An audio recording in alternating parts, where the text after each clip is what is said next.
Welcome back. Well, utilizing patient capital has become the preferred solution for global development bodies, national governments, and local authorities to address gaps in financing development. But how can patient capital aid sustainable development in Nigeria? That's the question. Joining me now is Mr. Oguche Aguda, CEO, Pension Fund Operators Association of Nigeria, joining me via Zoom. And I also have Dr. Evans Osano, Director, Capital Markets, FSD Africa, in our Abuja studio. Great to have you both. I'll start with you, Mr. Aguda. Tell me, what are the key barriers and challenges to mobilizing patient capital for sustainable development in Nigeria? Yeah, I think one of the key issues is the policy inconsistency. You spoke about patient capital, which is probably going to long-term projects. So if inconsistent policies, investors are not comfortable enough to fund projects that span more than an administration, maybe 4 years or 2 years.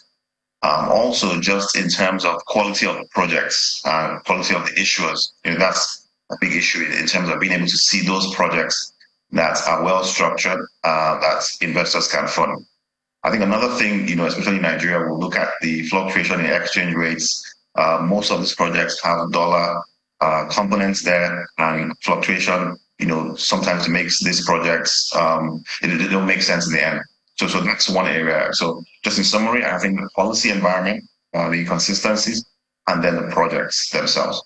All right, let me go to Dr. Evans in our Abuja studio. We've seen, I know you're in the capital market. Are there any existing financial instruments or mechanisms specifically designed to support patient capital investment in sustainable development in Nigeria?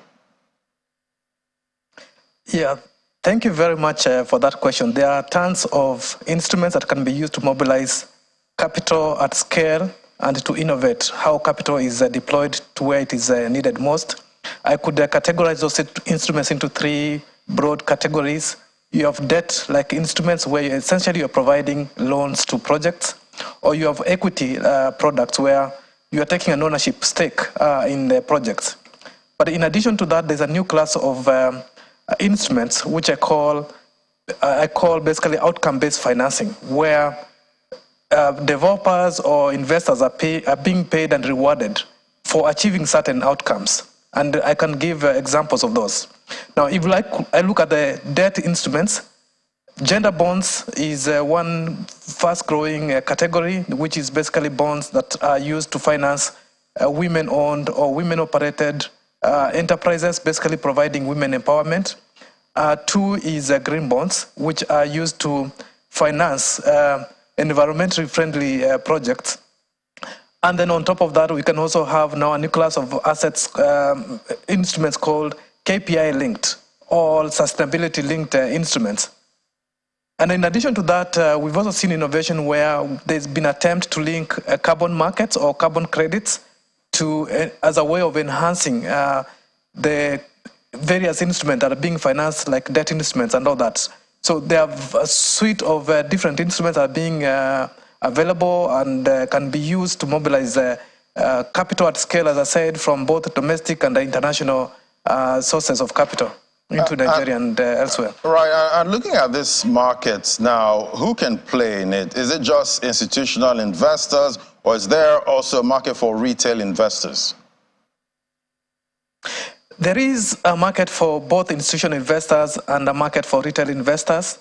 And of course, what I described can be used directly into projects, but we can also have collective investment schemes or fund structures that can also mobilize capital from retail investors at the very retail level or at the high network level, and even institutional capital can also be mobilized through vehicles like funds and other pooling vehicles to invest larger sums into projects that require those kind of capital. All right, let me swing this to Mr. Aguda, joining me via Zoom. So looking at regulation at this time, how can the Nigerian government create an enabling regulatory environment to attract patient capital for sustainable projects? Yeah, I think one key thing is legislation, right? long-term investors, institutional investors are more comfortable, when there's enabling legislation, meaning that it's not subject to the whims of any administration or any individual. It's there in black and white, and then they're compensated because of that, right? Also, the legal environment. If anything goes wrong, we're able to use the legal system to be able to address our concerns. Also, I think, the government being creative, and I like Dr. Evans speaking about the creativity in terms of KPI linked outcomes. So the government being creative in using some of these outcomes to spur those investments and also to reward the investors. In addition to things like off-balance sheets, using the government's balance sheet to be able to fund these things in terms of guarantees and some form of commitments to investors to realize that even if they do fund it, that there's some backstop somewhere. So I think those are the things that the government can do, in addition to ensuring that the capital markets is developed enough to be able to list some of these companies, some of these projects, so there's transparency. Once there's transparency, institutional investors are more comfortable to invest. All right, Mr. Aguda, let's look at what's happening in other countries now. What are some, successful examples of sustainable development projects in, other countries that have effectively mobilized, patient capital, and what lessons can, we learn from those countries? Yeah, I think other countries that have been able to successfully do this, both the fiscal and monetary side have to be on the same page. So while there's a trade policy, there's a fiscal policy, everybody has to be moving in the same direction. So if the government wants to promote better gender, youth, sustainability and environment, then the policies need to be able to favor that so that investors can flow to. So where there has been success is where, the whole country is moving towards a particular area. You don't want whether investors are thinking about this and monetary authorities or fiscal authorities are thinking about this. There has to be unison in terms of in the way we see development and what we want to do as a nation. And we all move forward in that direction. If there's a break in ranks, then it's not going to work, And we've seen countries, Malaysia, Singapore have done this quite well, and areas that we can learn from.